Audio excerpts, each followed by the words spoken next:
ये बच्ची 27 अप्रैल अपनी दादी के साथ आई थी। इसी डॉक्टर की ओपीडी थी और इस डॉक्टर ने पेट दर्द की बात को लेकर, बच्ची आई थी कि मेरे पेट में दर्द है, उस चेकअप को लेकर उसने चाहे वो दवाइयाँ दी, जो भी किया, उस टाइम की प्रिस्क्रिप्शन वो अभी मैं देखूंगी डिटेल में।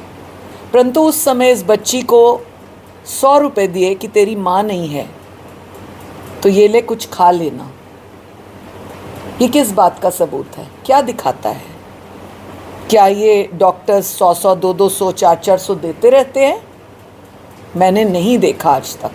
जिसको भी सोशल वर्क करना होता है वो उसकी दवाई फ्री कराता है, ट्रीटमेंट कराता है। एक एक्सरे तो कराते नहीं है फ्री ये सरकारी हॉस्पिटल के डॉक्टर्स।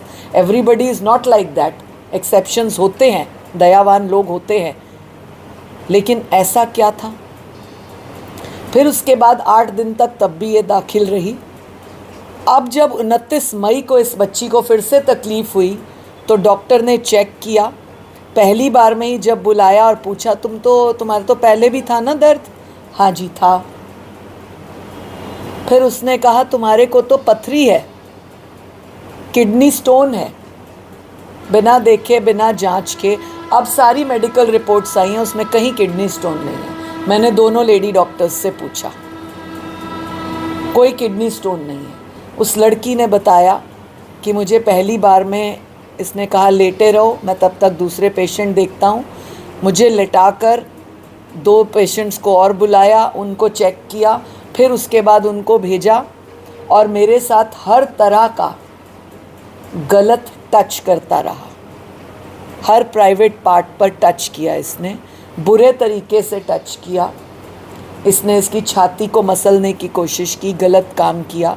उसने उसके प्राइवेट पार्ट में 4-5 बार गलत कार्य किया।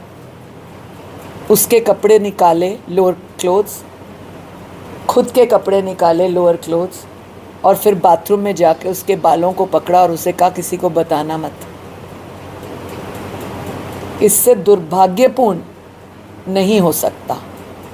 और मैं यहाँ की पीएमओ के लिए डीजी हेल्थ को, एसीएस हेल्थ को, सभी को निवेदन के साथ लिखित में भेजूंगी कि ऐसी पीएमओ को तुरंत प्रभाव से हटाएं, क्योंकि उनकी ये जिम्मेदारी थी कि एक ओपीडी में अगर लड़की का चेकअप हो रहा है तो वहाँ एक लेडी नर्स होनी ज़रूरी है। जो एक व्यक्ति वहाँ पर था भी, जिसका मुझे अभी नाम बताया जाए, वो आदमी था, उसको इस लड़की ने इशारा किया कि मेरी हेल्प करो, तो वो बाहर चला गया। फिर इस बच्ची ने अपने नेक्स्ट पेशेंट को बताया कि मेरे साथ ऐसे हुआ। उसने हॉस्पिटल के स्टाफ को बोला, वो स्टाफ ऊपर बताने गया, कहाँ ये अभी पता लगेगा, मुझे डिटेल में बताएं।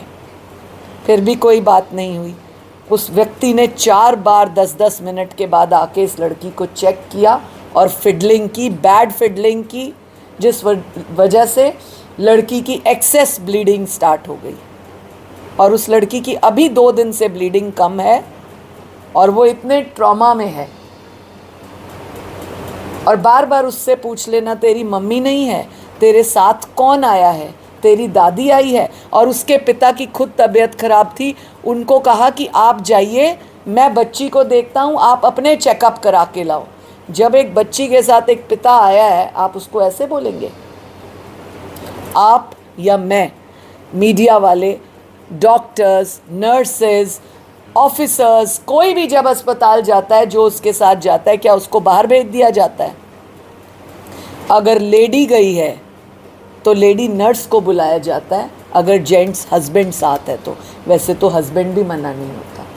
अगर मेल प्रॉब्लम है, पत्नी साथ गई है, तो भी मना नहीं होता। फिर भी एक पर्दे के नाते, शर्म के नाते हम कई बार कहते हैं, बहन जी आप बाहर बैठिए और दूसरा देखेगा। क्या किसी डॉक्टर ने ऐसे में नर्स को बुलाया और किया?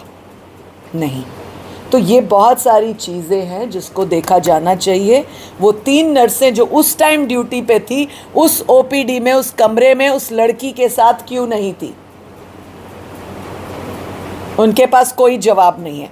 उन तीनों नर्सेज के खिलाफ सीएमओ को मैं निवेदन करती हूँ आदेश के साथ कि कार्रवाई करें। डीजी हेल्थ को निवेदन के साथ कहूँगी कार्रवाई करें कि वो तीनों नर्स अंदर क्यों नहीं थी। इसका सीधा सीधा मतलब ये निकलता है कि ये डॉक्टर इन नर्सिस के साथ एक अंडरस्टैंडिंग में है कि जब कोई लड़की पेशेंट आएगी तुम बाहर ही रहना। ये सीधा सीधा मतलब निकलता है। अगर मेरी ये बात गलत है कि नहीं, ये मतलब नहीं निकलता, तो तीनों नर्सिस में से एक नर्स युवा छोटी बच्ची 15 साल की बच्ची के चेकअप के दौरान वहाँ खड़ी क्यों नहीं मिली।